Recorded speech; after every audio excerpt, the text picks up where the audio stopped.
Working for me, so did some more research, did some more soul searching. So it was about 16 when I came out as trans. Came out to everyone, and I waited about 6 years though before I told my parents because they were still dealing with the gay thing. They were having some issues, so I was like, well, let them just. So then that kind of played some really crazy roles because when I told my parents I was a lesbian, which was very at that point I had been very, very comfortable in my own skin, and it wasn't until I decided to make a medical transition that I actually told them. But yeah, it was definitely probably one. It was very, very, but me personally, probably like in my head, it was probably 5. The bathroom situation, in kindergarten, it didn't make sense. I wanted to go in the boys' bathroom, and I wanted to play with the boys, as I said.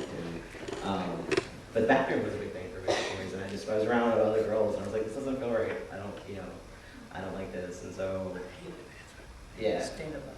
I hate bathrooms. Bathrooms are people.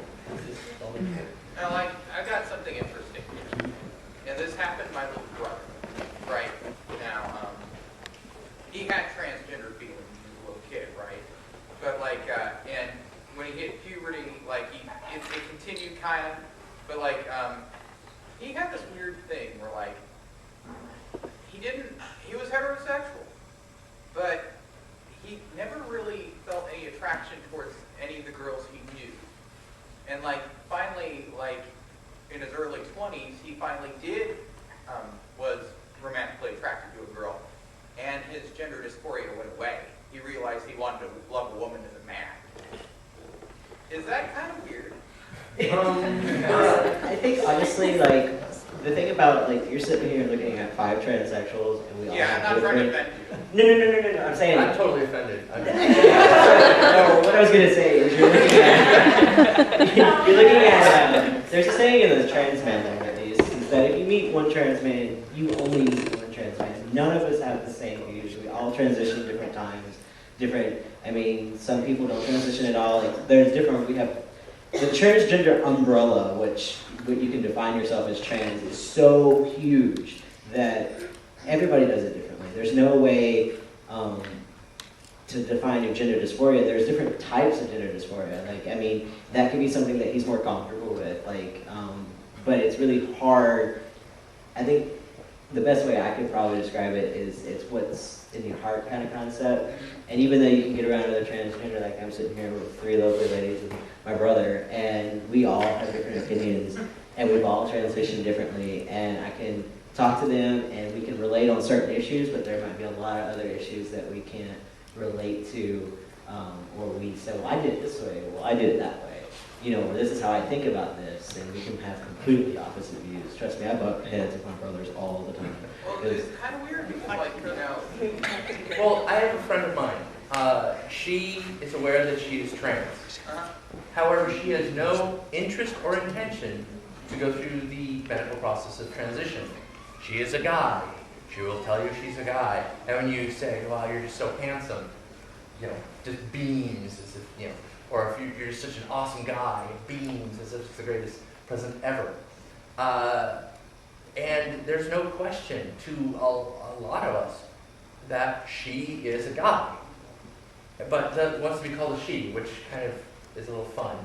But she's comfortable with that choice, even though she knows going through transition is not difficult. It actually is, if you know the right people, that fast. And, she knows a number of trans individuals, so we could hook her up. Like that.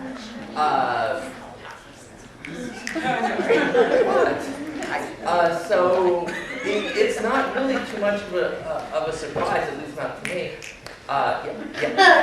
Lots of practice. I am aged.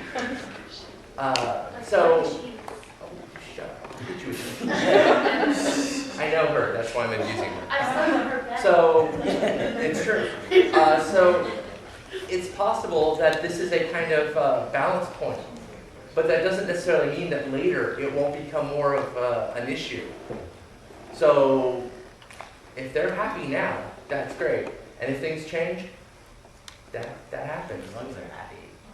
Yeah, that's the most important thing. Here. Okay, you had mentioned the bathroom situation.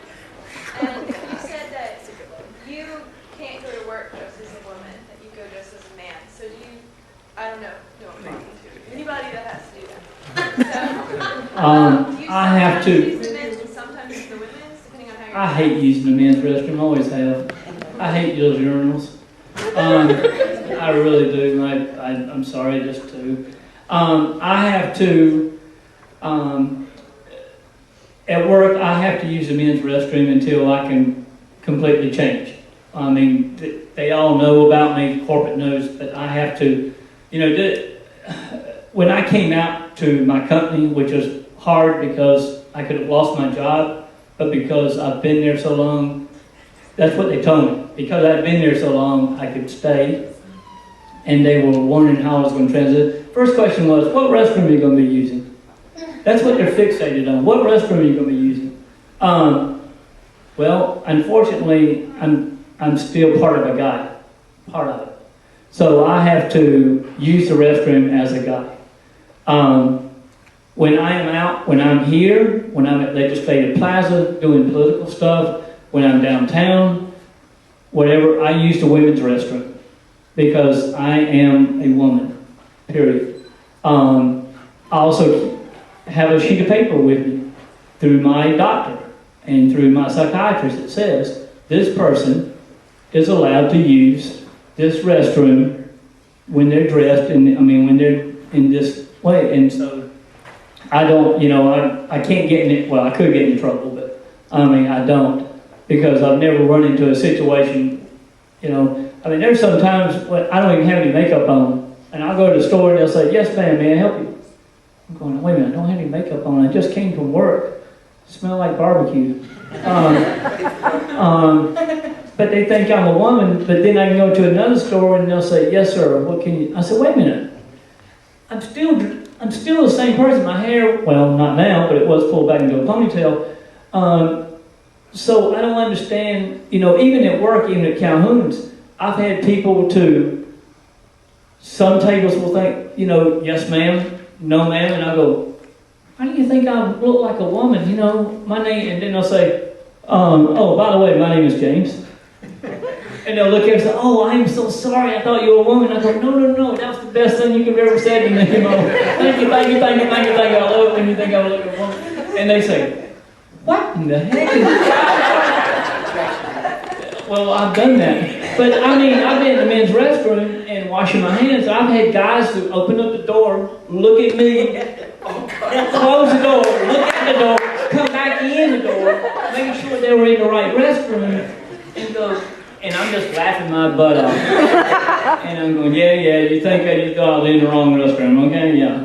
But I just, I cannot wait till I finally transition to the point.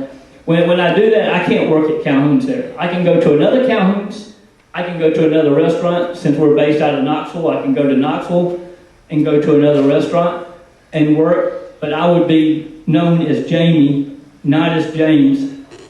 And I can use the women's restroom. That's what they told me. Because they would always know me as a female. They never would know me as a male. But because of where I am and also the location, we get a lot of older people. I could kill a lot of them. If I came back to work one day and now I'm Jamie. And they said, wait a minute, weren't you just James? Did you change your name? And they said, well, that Jamie, that could be any male or female. Not the way I spell it.